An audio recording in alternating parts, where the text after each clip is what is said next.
کہتے ہیں جب لے جا رہے تھے تو ایک جگہ ابراہیم علیہ السلام کو کہا وہ ایسا کبھی ہوا کوئی بیٹا قتل کرتا ہے کہ اس کو خدا کی وہی سمجھتا ہے، یہ تو شیطان نے آپ کے دل میں ڈالا۔ دونوں نیچے جھک کر کے اور پتھر مارے تو جمرہ عقبہ کی رمی واجب ہو گئی 10 ذی الحج کی صبح، جب تک وہ نہ کرے حاجی حاجی نہیں مزاجی۔ پھر بی بی ہاجر کے پاس گیا، اس کو کہا یہ آپ کے خاوند پاگل ہو چکے، بیٹے کو لائے اور ساتھ چھرا بھی ہے اور یہ کہتے ہیں یہ قربان کروں گا۔ کبھی تاریخی انبیاء میں یہ ہوا ہے کہ کوئی بیٹے کو نہر کرے، ذبح کرے؟ پاکان لوگوں کے گھرانے کی عورتیں بھی پاک خصلت کی ہوتی ہے۔ ہاجر بی بی نے بھی نیچے جھک کے پتھر لیے اور دہ مارا اسے۔ لعنت ہو تجھ پر، خدا کے دین کے خلاف مجھے سمجھا۔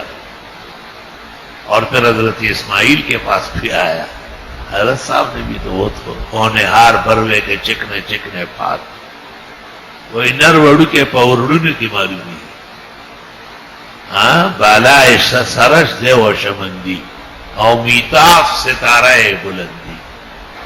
اتنے مراحل سے گزرنے کے بعد پھر جب حضرت ابراہیم علیہ السلام نے ان کو لٹانا چاہا تو کہتے حضرت اسماعیل نے کہا کہ حضرت آپ مجھے الٹا لٹا دیں، کیونکہ میرا چہرہ سامنے ہوگا نا تو کہیں پیدری شفقت موج میں نہ آئے، خدا کے حکم پر عمل میں کمی نہ ہو جائے۔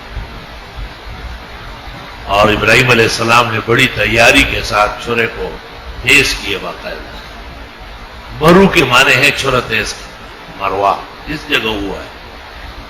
موطا مالک میں رسول اللہ صلی اللہ علیہ وسلم نے ایسے کعبے کو دیکھا کہ ہونا کل منہر، واقعہ تو یہاں پیش آیا ہے، لیکن چونکہ اس راستے سے آئے اور پھر جب یہ طے ہوا کہ اب قیامت تک امت قربانیاں کرے گی تو آپ نے پھر ارشاد فرمایا کہ اب قربانیاں وہی مینا میں کیا کرو جہاں شیطان ظاہر ہوا تھا، تاکہ وہ قیامت تک زخمی رہے، مجروح رہے۔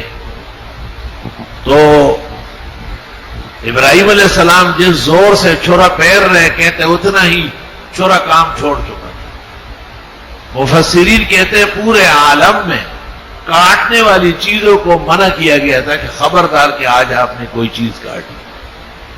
حضرت ابراہیم علیہ السلام کو بہت خیال آیا اور بہت فکر مند ہو گئے۔ حضرت اسماعیل نے بھی کہا کہ آپ کو شاید بدری شفقت آڑے آ رہی ہے، خدا کے حکم کا کیا ہوگا؟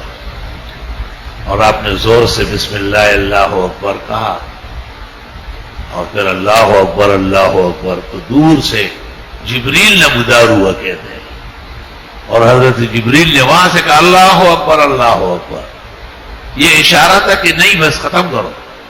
اور کہتے ہیں اسے گود میں ایک مینڈا اٹھائے ہوئے تھے، سفید اور اس پر کالے دھبے تھے اور بہت شان و شوکت والا تھا، اور اس پر محدثین کا اتفاق ہے کہ وہ جنت سے لایا گیا تھا۔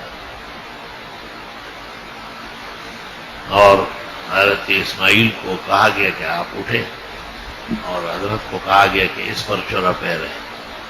حضرت جب اٹھے تو آپ نے کہا اللہ اکبر وللہ الحمد، اللہ تیرا شکر ہے۔ اللہ فرماتے ان ھذا لہو البلاء المبین، بہت بڑا امتحان تھا۔ اور فدیناہ بذبح عظیم، ہم نے ان کے بدلے میں ایک بہترین قربانی ان کو دے دی۔ تو اس وقت سے انبیاء و مرسلین نے آپ کے بعد اور ہمارے پیغمبر کے درمیان 2 یا 3 انبیاء ہیں، موسیٰ علیہ السلام ہے، عیسیٰ علیہ السلام ہے، اسماعیل علیہ السلام اور ہمارے نبی کے درمیان میں 800 سال ہے، اور حضرت عیسیٰ مسیح اور ہمارے پیغمبر کے درمیان 572 سال ہے۔ تاریخ درج ہو چکی ہے اور مفسرین نے اتفاق ظاہر کیا ہے۔ اس اثنا میں جتنے بھی انبیاء و مرسلین آئے انہوں نے حضرت ابراہیم علیہ السلام کی سنت تضحیہ، قربانی کی سنت کو زندگی اور جلا بخشی ہے۔ لیکن آخر الرسل خاتم الانبیاء والمرسلین حضرت محمد مصطفیٰ احمد مجتبیٰ وولی اللہ المرتضی وامینہ علی وحی السماء شافع الشفعاء یوم الجزاء قائد الخیر کلہ فی الدنیا والعقبیٰ صلی اللہ علیہ وسلم جب تشریف لائے آپ نے اس قربانی کے اور 4 چاند لگا دیے اور آپ نے کہا جس کو توفیق ہے وہ قربانی کرے. علماء نے ان احادیث پر کلام کیا تو فرمایا بس قوت نمو کافی ہے، یعنی عید کی رات بھی اگر کسی کے پاس پیسے آئے اگرچہ اس پر سال نہیں گزرا ہے فطرے کی طرح تو واجب ہو جائے گی قربانی، بس صبح نہیں تو پرسوں ترسوں کر لے، 3 دن تک اجازت ہے.